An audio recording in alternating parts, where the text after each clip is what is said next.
Voilà, donc l'enregistrement est lancé. Donc, Brenda, encore une fois, merci beaucoup d'avoir accepté Avec l'invitation pour cette plaisir. interview aujourd'hui. C'est vraiment un honneur pour moi de t'avoir sur la chaîne, d'en savoir plus sur toi et finalement d'apporter voilà, de la valeur encore et toujours à nos communautés. Donc, dans un premier temps, la question bateau, j'ai envie de savoir un peu plus qui tu es, qu'est-ce que tu fais aujourd'hui, est-ce que tu peux te présenter? Alors, moi, je m'appelle Brenda Boukris. Déjà, merci à toi, Sarah, de m'avoir invitée. Donc, je m'appelle Brenda Boukris, je suis la fondatrice de la chaîne Attitude Séduction. Donc, je suis experte en amour et en relations hommes-femmes depuis 2015. Et sur Attitude Séduction, j'accompagne les femmes à devenir plus séduisantes, plus attirantes au quotidien et à savoir prendre confiance en elles pour séduire des hommes qui leur plaisent et surtout, comme j'aime le dire, qui les méritent. Et tout mon travail, c'est ça. C'est pour ça que je poste tous les jours une nouvelle vidéo de conseils en amour, en relation homme-femme, pour les femmes et pour les aider à mieux comprendre les hommes. Ok, super. Et du coup, cette thématique, elle t'est venue par rapport à ton expérience personnelle ou enfin, comment t'en es venue à choisir cette thématique en particulier? Moi-même, à une époque, je manquais cruellement de confiance en moi. Je ne me plaisais pas du tout aux hommes.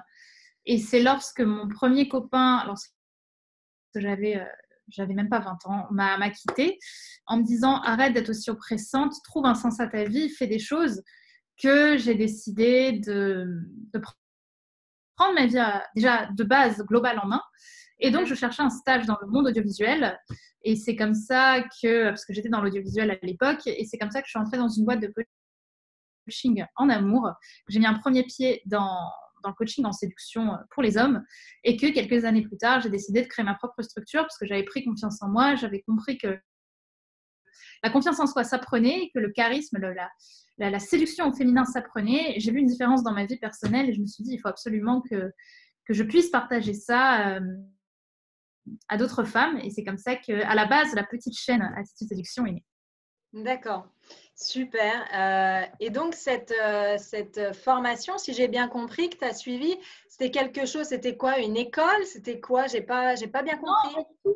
C'était un stage que je faisais dans une entreprise. Je faisais un stage de montage dans une entreprise de coaching en séduction pour hommes, en fait, à l'époque.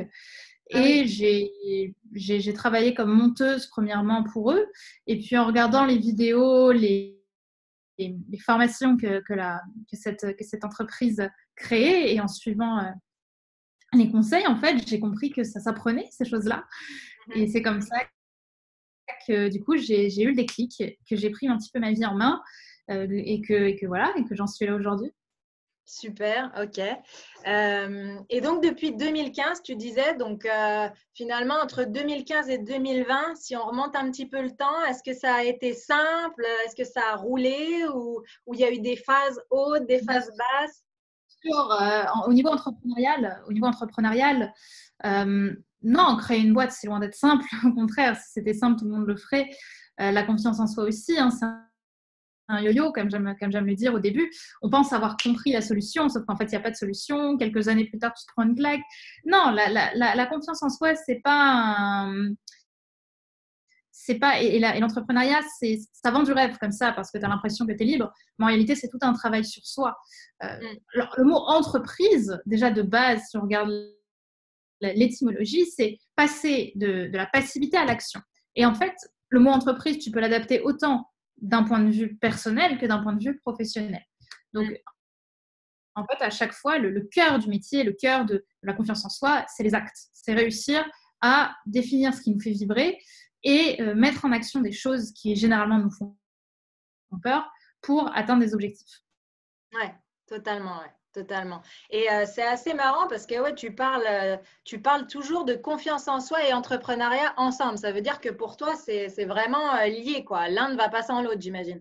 Non, non, enfin, non. L'entrepreneuriat au sens large, oui. Après, tout le monde est libre de ne pas vouloir créer sa boîte.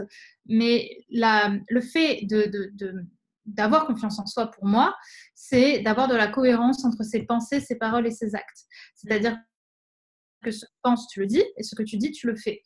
Et à partir de là, on arrive en fait à créer ce que j'appelle un alignement. Et c'est là où les choses changent et où on arrive au contraire à créer de l'inspiration et à se sentir confiant, parce que confiance en soi, c'est se faire confiance en soi. Et se faire confiance, c'est quoi? C'est est-ce que j'ai la capacité de réussir quelque chose dans un domaine qui me fait peur? Et donc, il y a toujours ce côté action. Ouais, non, c'est puissant ce que tu dis là. Tu t'expliques bien précisément, quoi. Tu expliques bien ce qu'est la confiance en soi. C'est clair, net et précis. Donc là, tu as apporté une bonne dose de valeur là en 2 minutes. Donc, en revenant un petit peu sur ton parcours, au final, dans cette aventure entrepreneuriale, est-ce que tu t'es fait aider ou est-ce que tu as vraiment tout mené de front toute seule? Bah non, bien sûr, je me suis fait aider. J'ai trouvé des mentors, on va dire ça comme ça. J'ai commencé à me faire coacher il y a longtemps, en vrai. Il n'y a pas si longtemps que ça, plutôt, en 2018. Donc, ça fait pas si longtemps que ça que j'ai vraiment payé pour avoir des conseils, une expertise. Mais avant ça, j'ai eu des mentors. J'ai eu des gens qui m'ont pris sous leur aile, qui m'ont beaucoup aidé. Mon tout premier boss, Alex Wagner, qui m'a appris beaucoup de choses, qui m'a mis le pied à l'étrier. J'ai eu Alexandre Cormon, qui est depuis devenu un ami. J'ai eu plein de personnes comme ça qui ont vu en moi ça me fait toujours rire maintenant parce que j'ai l'impression que j'ai 300 000 ans alors que pas du tout. Mais je débutais avec beaucoup de candeur, je pense. Et une envie de réussir qui était assez énorme. Ouais. Et à mon jeune âge, voir une personne comme ça qui avait 19-20 ans débarquer et se dire ok, moi je veux créer ma boîte, je veux faire ça, et d'apprendre, tu vois, parce que j'ai toujours été passionnée par l'apprentissage. Je pense que d'une certaine façon ça a dû toucher ces gens-là et qu'ils ont vu en moi peut-être un espoir de créer quelque chose derrière. Et j'ai eu le droit à être prise en charge, presque j'ai envie de dire gratuitement, avec des gens qui m'ont vraiment donné des conseils, qui m'ont encouragée, qui m'ont donné ma chance. Ça n'a pas été facile. La première année, je débutais, donc forcément, on te donne ta chance, mais à moitié, parce que on ne sait pas si tu es le bon cheval sur lequel on va parier. Mais ensuite, j'ai beaucoup travaillé sur moi. J'ai créé Attitude en 2016, donc même pas un an après avoir commencé en 2015 dans l'autre société. Tout ça, ça a été un travail assez fou. Et en 2018, j'ai eu une première expérience de coaching qui m'a pas plu au final parce que j'ai compris un enseignement qui était très important pour moi, c'est que tu ne peux pas, c'est pas parce qu'une personne réussit qu'elle te conviendra en tant que mentor.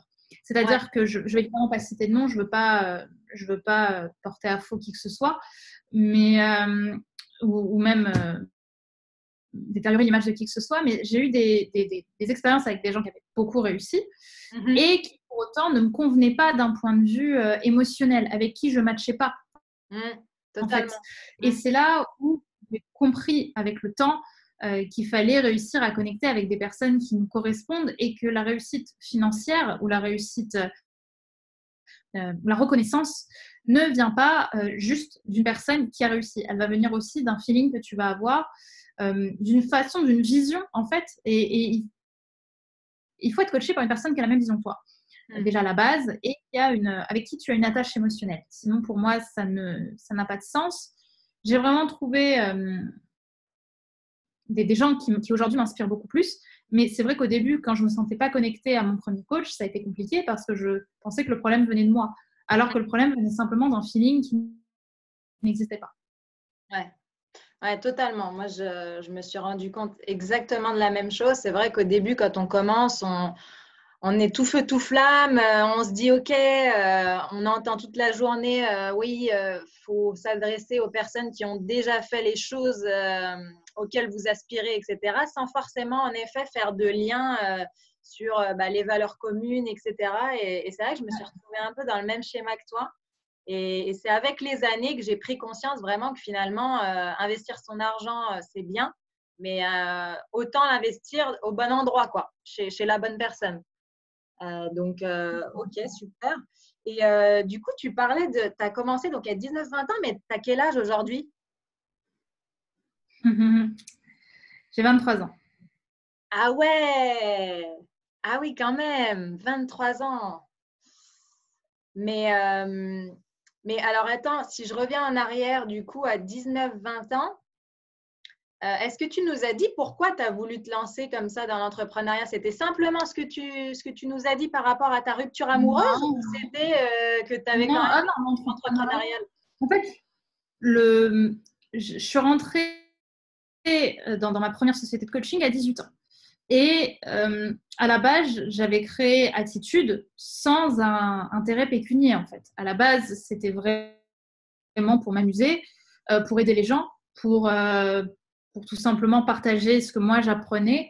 Mais moi, je voulais réussir dans le cinéma à la base, parce que ma première profession, je suis diplômée en tant que directrice de production audiovisuelle. Donc pendant 2 ans, j'ai fait ça à côté de mes études. Même 3 ans, parce que je suis rentrée en février et quelques. Donc oui, donc pendant 3 ans, j'étais sur Attitude à côté de mes études. Donc c'était vraiment pour moi, voilà, quand je gagnais un peu de sous, j'étais contente parce que je faisais des coachings. J'avais une micro-entreprise forcément, mais je n'avais aucun intérêt, comment dire, je ne voulais pas la grande reconnaissance. Pour moi, j'allais être directrice de prod et puis je deviendrais prod et puis voilà, j'aurais serré la main de Gérard Depardieu. Mais j'avais vraiment pas cette envie de développer Attitude. Ce qui s'est passé, c'est lorsque j'ai fini mon dernier stage, enfin que j'avais toujours rêvé d'avoir dans une start-up. Tout était très beau, tout était très beau. C'était vraiment j'étais très bien payée en plus pour une stagiaire. J'avais très bien négocié mon tarif. Je me suis rendu compte à ce moment-là que mon taux horaire était quand même faible. C'est-à-dire que je me disais, Bren, tu travailles de 10h à 19h tous les jours et tu gagnes quoi dans l'histoire? Ok, tu es payé à la fin du mois, mais je voyais le temps passer. Et pour moi, ce temps n'avait pas de sens. Je n'arrivais pas à pointer les émotions, je n'arrivais pas à pointer le sens dans les choses. Et pour moi, c'était horrible d'en être là, en fait, de capter ça. Et donc, j'ai pris la décision de tout stopper. J'ai demandé à mes parents à l'époque 3 mois. J'aurais dit entretenez-moi pendant 3 mois et puis je vous promets que je vais tout faire pour y arriver. C'est ce qui s'est passé et au bout de quelques mois, j'ai pu me développer et commencer à vraiment pouvoir vivre d'Attitude. Et c'est comme ça que l'histoire a commencé et me voilà quelques années plus tard avec une belle société et un beau public. Et voilà, je souhaite ça à toi. C'est dingue, quoi, parce qu'à 19-20 ans, vraiment, tu as eu le déclic super tôt. Est-ce que tu étais entourée déjà par des personnes un petit peu entrepreneuses? Est-ce que tu avais déjà un petit... Non, dans ma Ah, vraiment rien famille. du tout. Non, je te dis, à part les gens que j'ai fréquentés à ce moment-là au niveau de la société, des sociétés dans lesquelles j'étais où j'ai appris, non, ma mère n'est pas entrepreneur. Mon père a eu une entreprise quand il était jeune qui s'est cassé la gueule. Non, et puis même, on voit presque l'entrepreneuriat dans ma famille comme quelque chose de dangereux de base, parce qu'au contraire, c'est le CDI qui est mis en avant, et je peux comprendre, c'est un mode de vie en fait.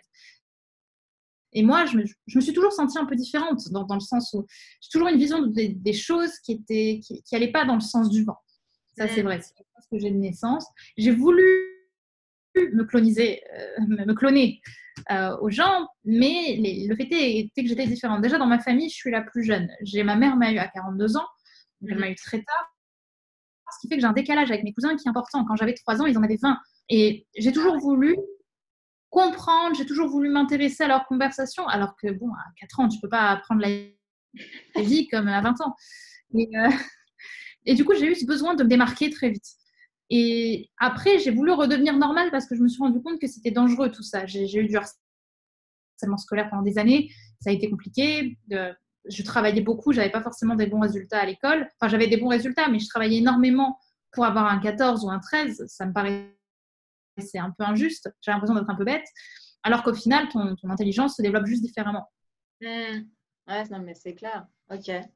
Et entre 2015 et 2020, si tu devais identifier la phase vraiment qui t'a peut-être remise le plus en question par rapport à ton projet ou tu vois, qui t'a mis le plus de doutes, ce serait quoi? Et comment tu l'as surmonté? C'est quand j'ai commencé à dépenser de l'argent pour ma boîte. Quand j'ai commencé à dépenser des sous, à investir en fait, j'avais quoi, 21 ans, 22 peut-être, je sais plus, ça me paraît loin maintenant. Là, j'ai eu un gros doute.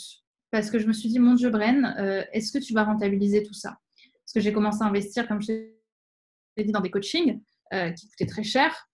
J'ai investi dans du matériel audiovisuel que je n'avais pas à l'époque. J'ai plein de choses, en fait, au début. Qui, moi, je suis pas quelqu'un qui doit être au bout pour rebondir, tu vois. Je suis quelqu'un, au contraire, j'ai toujours une avance, tu vois, normalement. Et là, me retrouver à dépenser, quand j'ai commencé à investir, plus que ce que je gagnais au début, c'était terrible pour moi. Je me disais, mais Bren, où tu vas? Et c'est là, en fait, où je me suis dit, est-ce que tu le fais ou est-ce que tu le fais pas? Est-ce que c'est pas mieux de retourner en audiovisuel, de vivre ta meilleure vie de dire prod? Et là, je me souviendrai toujours de ce que m'a dit ma mère, qui m'a toujours encouragée pour le coup. Elle m'a dit, tu as ton diplôme. Au pire, tu rebondiras si ça ne marche pas, mais va au bout des choses. Et c'était ce que j'avais prévu de faire. Et j'étais très contente d'être validée à ce moment-là. Parce que je pense que c'est là, en fait. C'est le moment où il y a eu ça, il y a eu au tout début, quand j'ai dû payer mes 200 premiers euros à 18 ans pour m'acheter un micro. Parce que j'avais pas de micro et le micro télé, enfin le micro de mon... micro-cravate, là. Le micro-cravate. Non, j'avais un H4N à l'époque, j'en parle parfois sur ma chaîne, où j'ai dû prendre la décision. Je me suis dit, mais putain, pourquoi je vais investir dans un micro de 200 balles, alors qu'à 18 ans, 200 balles, c'est énorme, hein, ça représente la moitié de ton stage. Qu'est-ce que je vais aller dépenser ça alors que je peux vivre ma meilleure vie avec ces 200 balles et me payer plein de verres et faire plein de soirées. Et je me rappellerai toujours de ce moment où je me suis dit, bon, fais-le, putain, tant pis. Je suis allée à l'autre bout de Paris pour aller m'acheter un micro dans un endroit qui me faisait peur et tout. Et je me dis toujours, si j'avais pas acheté ce micro à ce moment-là, il n'y aurait pas eu Attitude Séduction. Et il n'y aurait pas aujourd'hui, je serais peut-être en CDI, il n'y aurait peut-être rien eu en fait. J'aurais abandonné. Parce qu'à ce moment-là, ta motivation, elle n'est pas haute, tu vois. Et c'est pareil au niveau de ce moment-là où j'ai dû choisir, est-ce que je continue ou est-ce que j'arrête? Est-ce que je reprends un CDI comme tout le monde et je serais payée peut-être 4 000 balles par mois, ce qui est très bien quand tu es en début de carrière, plutôt que galérer pendant des mois à investir pour voir si ça va reprendre. Et c'est à ce moment-là où je savais que j'avais quand même à chaque fois, j'avais comment on appelle ça, un filet. Je veux dire, jamais je me suis lancée dans la gueule du loup en dépensant tout et tu vois, je suis pas du tout inconsciente. Et du coup, j'ai décidé de me dire, ben vas-y, de toute façon, tu as l'argent. C'est pas maintenant que tu vas acheter un grand appartement, donc vas-y. Et je l'ai fait. Et c'est à ce moment-là qu'en fait, j'ai eu l'intelligence nécessaire pour développer mon business derrière. D'accord, donc ça a donné finalement une impulsion. Oui, parce que de toute façon, j'avais pas le choix dans ma tête. C'était soit je réussissais, soit back to CDI. Ouais, mais du coup, comment ça se passe dans ces cas-là au niveau mindset, si on entre un peu plus dans le pragmatisme? Finalement, là, tu nous dis, OK, j'étais à un moment où c'était je réussis ou je réussis pas, il n'y a pas le choix. Finalement, comment ça s'est passé vraiment? Moi, c'est toujours ce que je me dis. Soit tu écoutes tes peurs, soit tu écoutes ta vision. Et t'écoutes, et au milieu de ça, tu as un juste milieu qui s'appelle la raison. OK?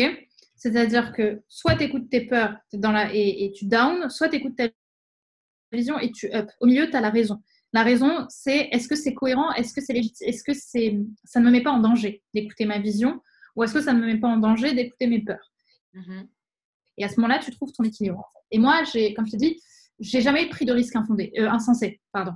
J'ai jamais investi tout mon argent en bourse. J'ai jamais payé plus que ce que j'avais. J'ai jamais été. Voilà, je vais pas rentrer dans les détails non plus, mais j'ai jamais été inconsciente. Et je pense que le cœur du truc est là. C'est que je me fais confiance sur le fait que je peux réussir en mettant toutes les chances de mon côté. Et quand bien même je ne réussirai pas, je ne serai pas complètement dans la merde. Donc j'aurai toujours de quoi rebondir. En fait, à chaque fois, il faut voir le capital risque. Voilà. Ouais, c'est toujours du risque mesuré, quoi. C'est du risque mesuré au final. C'est ça. Mais en même temps, tu n'avances pas dans la vie sans risque. Donc, il faut savoir prendre des risques. Il faut que ton capital raison il soit cohérent avec ton capital risque. Ok.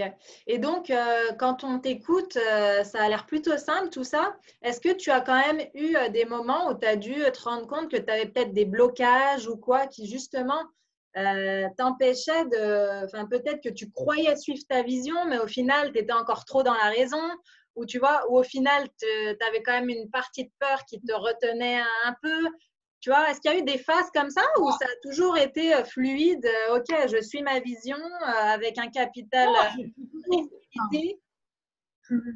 non, je pense que ma chance, c'est quand même d'avoir eu un côté fluide. Forcément, en fait, tes challenges s'adaptent à ta réussite. Et c'est ça, en fait, que je garde dans ma tête. C'est à chaque fois, je sais que ça va devenir de plus en plus dur de prendre des décisions Mhm. parce que ça va être de plus en plus challengeant, mais je sais que dans 10 ans, ces décisions sont très simples à prendre parce que je serai 2 fois plus haut, enfin 10 fois plus haut même. Mhm. Donc, c'est tout. Après, comme je te l'ai dit, je pense que j'ai su marquer des cartes rapidement. Et ce qui est fort quand tu es jeune, c'est que tu n'as pas beaucoup de responsabilités. J'ai pas d'enfant, j'ai pas de mari, je veux dire, j'ai pas de dépenses particulières fortes, enfin à l'époque en tout cas. Donc ça a été relativement fluide. Maintenant, c'est sûr que plus tu avances, maintenant je dépense énormément, j'investis beaucoup plus qu'au début. Donc forcément, c'est challengeant. Mais en même temps, je fais confiance à mon équipe. Tu vois, ça par exemple, c'est un nouveau challenge. Avoir une équipe qui travaille pour toi. J'ai 5 personnes qui travaillent pour moi. Faut les payer à la fin du mois. Il faut qu'elles soient rentables. Donc, il faut aussi miser. Et je me dis, est-ce que c'est utile? Est-ce que c'est pas utile? Qu'est-ce qu'ils vont apporter? Ça aussi, c'est un nouveau challenge d'avoir une équipe avec toi qui bosse, machin, que tu es au quotidien, savoir quand tu as raison, savoir quand ils ont raison et que c'est toi qui as tort. Tout ça, c'est de la remise en question au quotidien. Et ça, c'est un nouveau challenge. Dans 10 ans, peut-être que ce challenge-là, avoir 5 personnes, j'espère que ce sera basique, j'espère en avoir 20 plus, pourquoi pas. Tandis que là, à ce moment-là, le challenge sera de peut-être savoir combien je vais investir en bourse ou quel appartement je dois acheter. Ouais. Tu vois, quel nouvel immeuble de rapport je dois acheter. Tu vois, on ne sait pas. Je me le souhaite. Bah, c'est clair, je te le souhaite aussi. C'est à chaque fois ça. Ouais, plus tu montes, plus les décisions, en effet, sont au niveau Voilà. du step où tu es, en fait. Mais Ouais, quand ça fait trop peur, c'est ça. C'est ça. Mais comme je dis souvent, et c'est ce que je dis à toutes mes clientes qui m'accompagnent en amour, en confiance en soi, en business, que j'accompagne quelques femmes en business, c'est toujours ne sois pas fou. Parce qu'il y a des gens qui te disent dépense tout, de toute façon, c'est quand tu es tout au fond qu'il faut remonter. Non, moi, je suis pas pour ça. C'est comme les gens qui ont voulu prendre un coaching avec moi, qui étaient prêts à s'endetter sur 3 ou 4 ans, qui étaient étudiants. Je leur dis, mais t'es malade, tu vas pas t'endetter pour faire un coaching qui en soi pourrait attendre quelques années. Je pense qu'il vaut mieux que tu t'endettes à la limite pour continuer tes études, puisque la personne voulait continuer ses études en question et était prête à sacrifier un an de sa vie pour moi. Et je me dis, ça va pas.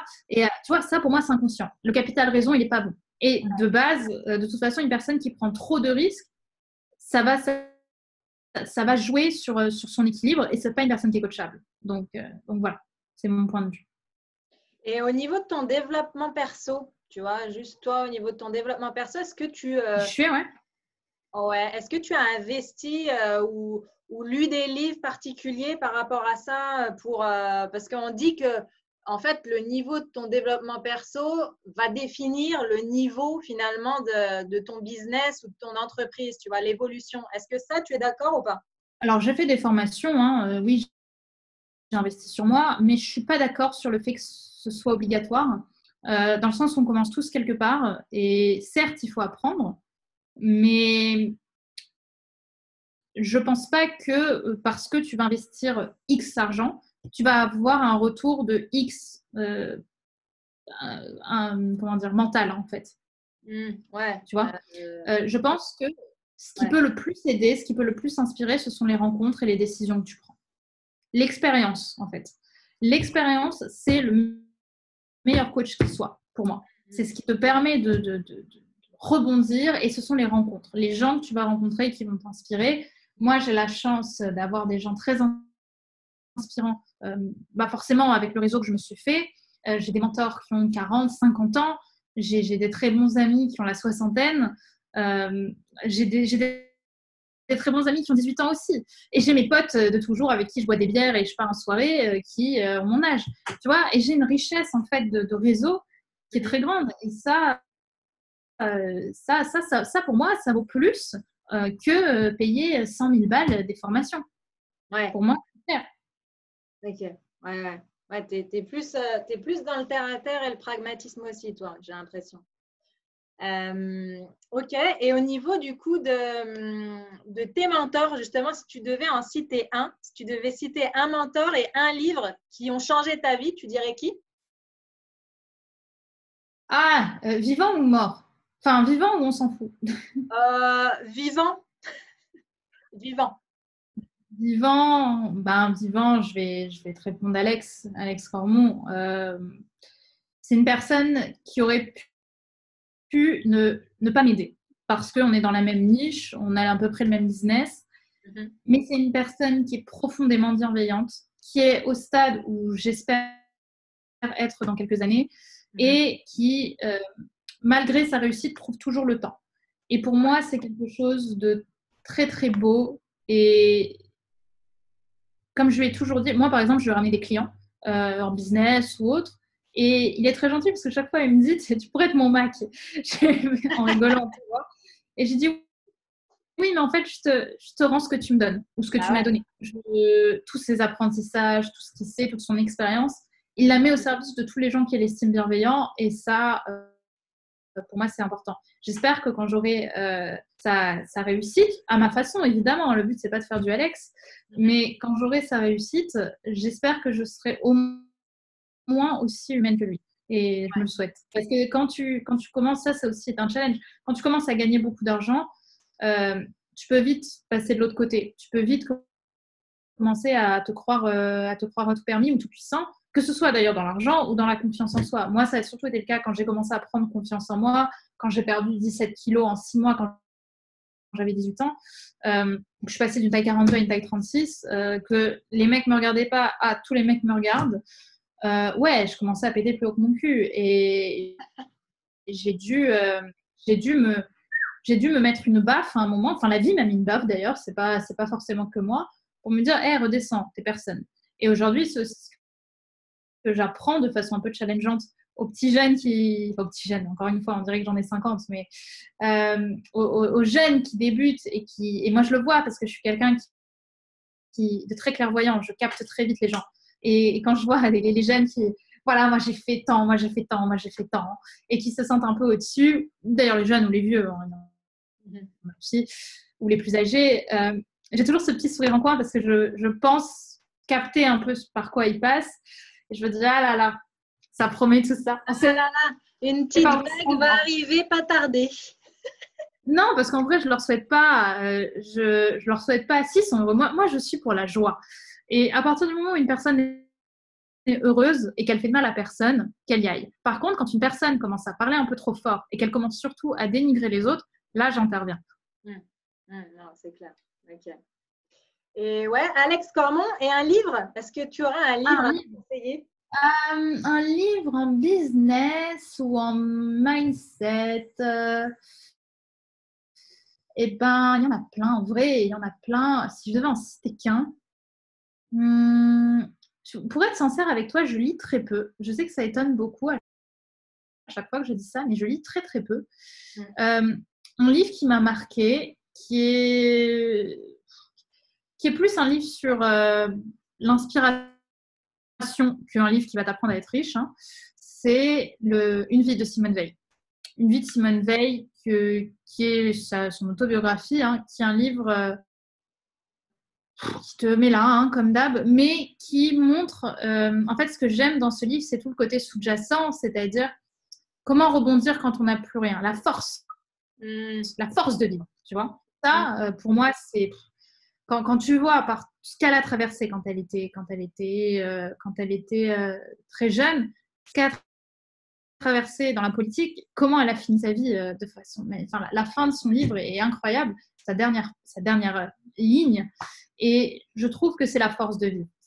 Okay. Ça, pour le coup, c'est magnifique. Si je devais plus te parler en pur dev perso, parce que je pense que c'est ça surtout qui intéresse ton audience, bon, évidemment, il y a le traditionnel pouvoir illimité et la semaine de 4 heures, mais sinon, je te conseillerais un livre que j'aime beaucoup, qui est plus un livre en développement personnel qu'en réussite sociale. Hein. C'est Les 5 langages de l'amour de Gary Chapman, qui est un très beau livre sur les façons d'aimer les gens. Et c'est un livre, moi, qui m'a aidé à guérir certaines blessures que j'avais de mon passé par rapport à mon papa, au fait que les gens peuvent t'aimer d'une façon différente que celle que tu attends dans leur façon de les dents. Toi, tu attends que les gens t'aiment d'une façon et les gens t'en aiment d'une autre. Et c'est un livre qui est très beau là-dessus et qui, personnellement, m'a beaucoup aidé. Super, super, ça donne envie. C'est vrai que j'ai entendu parler de ce livre, mais j'ai jamais eu l'occasion de le lire. Donc, tu vois. C'est un préféré après. Et en Après, fait, c'est super intéressant parce que même au niveau du couple, on a cette fâcheuse tendance-là à attendre finalement d'être aimé dans la manière où nous, on montre finalement notre amour. Donc, et c'est là, à mon avis, où il y a… Enfin, c'est toi l'experte en relation, mais c'est des choses, moi, que j'ai appris récemment. Avant, j'attendais, enfin, je faisais, en gros, je montrais mon amour selon ma façon. Alors que finalement, la personne avec qui je suis, ça va pas matcher chez elle parce qu'elle attend autre chose en fait. Elle a une autre forme, elle a une autre forme d'amour. Tu vois. Exactement.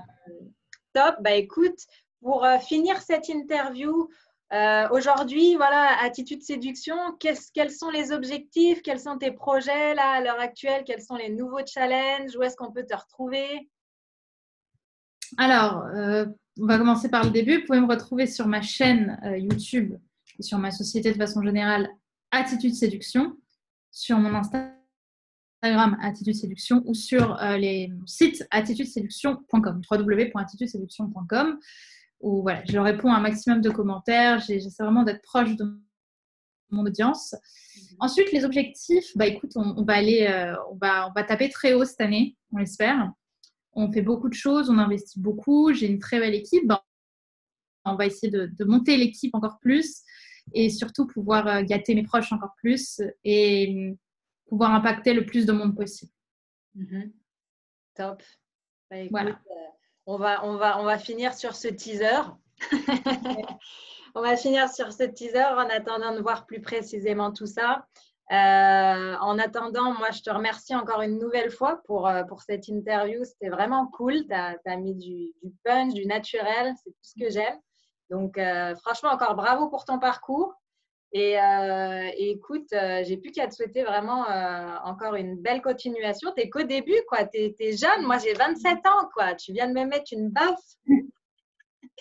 Mais il n'y a pas d'âge. Ouais, il n'y a pas d'âge. Il n'y a pas d'âge, voilà. Mais voilà, écoute, bah, je te remercie encore. Je mettrai tout ça dans la description de l'interview et vraiment le meilleur. Merci beaucoup, ma belle. À bientôt.